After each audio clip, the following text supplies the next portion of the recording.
आज की दुनिया में हमारे जीवन का कोई पहलू ऐसा नहीं है जो प्लास्टिक से अछूता हो।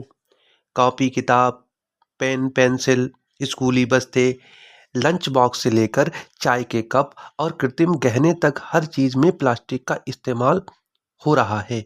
यही नहीं, पूरी इलेक्ट्रॉनिक क्रांति तो जैसे प्लास्टिक पर ही टिकी हुई है। मोबाइल के handset, earphone, computer laptop, pen drive, TV, remote, washing machine आदि लगभग हर डिवाइस या तो प्लास्टिक की बनी हुई है या उसमें बड़ी मात्रा में प्लास्टिक का उपयोग किया गया है।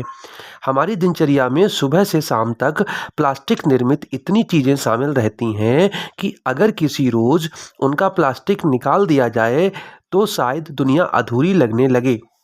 बच्चों के खिलौने हों, दूध या पानी पीने की बोतलें हों, खेल के सामान हों, जूते और यहाँ तक कि कपड़ों तक में प्लास्टिक प्रयोग में लाई जा रही है। प्लास्टिक के ही एक रूप पॉलीथीन का तो विशेष उल्लेख करना होगा, क्योंकि इससे बनी मोटी पतली थैलियों ने पिछले 2-3 दशकों में सामानों को लाना ले जाना इतना आसान कर दिया है कि किसी को इससे पैदा होने वाले खतरे का एहसास तक नहीं होता।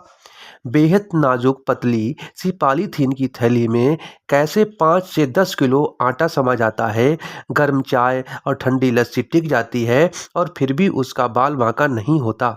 ये किसी आश्चर्य से कम नहीं है।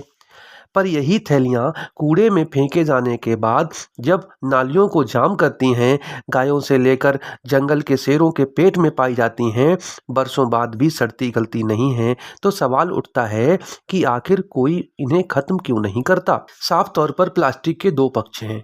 एक वह जिसमें वह हमारे जीवन को सुविधाजनक बनाने की दृष्टि से उपयोगी है। दूसरा वह है जिसमें वह एक प्रदूषक तत्व और इंसानों व जानवरों में बीमारियां फैलाने वाले तत्व के रूप में मौजूद है और उससे छुटकारा पाने या फिर उसका कोई बेहतरीन विकल्प खोजने की जरूरत पैदा होती है। लेकिन यहाँ सवाल ये उठता है कि प्लास्टिक आखिर दुनिया में क्यों और कब आया। प्लास्टिक के शुरुआती रूप का जिक्र सदियों पहले मिलता है। दस्तावेज बताते हैं कि 1600 ईसा पूर्व में प्राकृतिक रूप से रबर के पेड़ों से मिलने वाले रबर, माइक्रोसेल्यूलोज, कोलेजन और गैलालाइट आदि के मिश्रण से प्लास्टिक जैसी किसी चीज को तैयार किया जाता था, जिसका इस्तेमाल गेंद, बैंड और मूर्तियां बनाने में किया जाता था। लेकिन आज हम जिस आधुनिक प्लास्टिक के विविध रूपों को देख रहे हैं, उसके आरंभिक आविष्कार का श्रेय ब्रिटेन के वैज्ञानिक अलेक्जेंडर पार्क्स को जाता है। उन्होंने इसे नाइट्रोसेल्यूलोज कहा, जिसे उनके सम्मान में पार्केसाइन कहा जाने लगा। अलेक्जेंडर पार्क्स एक हाथी दांत का सिंथेटिक विकल्प खोज रहे थे ताकि सजावटी सामान बनाने के लिए हाथी दांत की जगह उस पदार्थ का इस्तेमाल किया जा सके और हाथियों की हत्या रोकी जा सके। अलेक्जेंडर पार्क्स इस काम में थोड़ा बहुत सफल भी रहे। उन्होंने अपनी खोज को 1856 में बर्मिंघम में पेटेंट कराया और फिर भी इससे बनी चीज़ों को उन्होंने 1862 में लंदन में लगी एक अंतर्राष्ट्रीय प्रदर्शनी में पेश किया।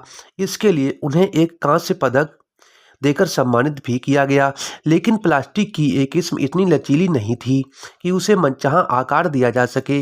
बाद में प्लास्टिक को लेकर कई खोजें हुईं, जिनसे इसके परिष्कृत रूप सामने आने लगे। जैसे सन 1897 में जर्मनी के दो रसायन शास्त्रियों विल्हेल्म फ्रिस्क और अडोल्फ स्पिटलर ने ब्लैक बोर्ड बनाने के लिए स्लेट का विकल्प खोजने की कोशिश शुरू की। इसके बाद करीब 40 वर्षों तक प्रयोगों से कैसीन नामक पदार्थ पर फार्मोल्डाइड की अभिक्रिया कराते हुए जानवरों के सींग से प्लास्टिक जैसा लचीला पदार्थ हासिल किया गया, जो कई चीज़ें बनाने में काम आने लगा। लेकिन असली क्रांति 1900 में हुई थी, जब प्लास्टिक का पूरी तरह से सिंथेटिक यानी केमिकल से तैयार स्वरूप सामने आया। ये प्लास्टिक फिनॉल और फार्मेल्डिहाइड के उपयोग से बनाया गया था।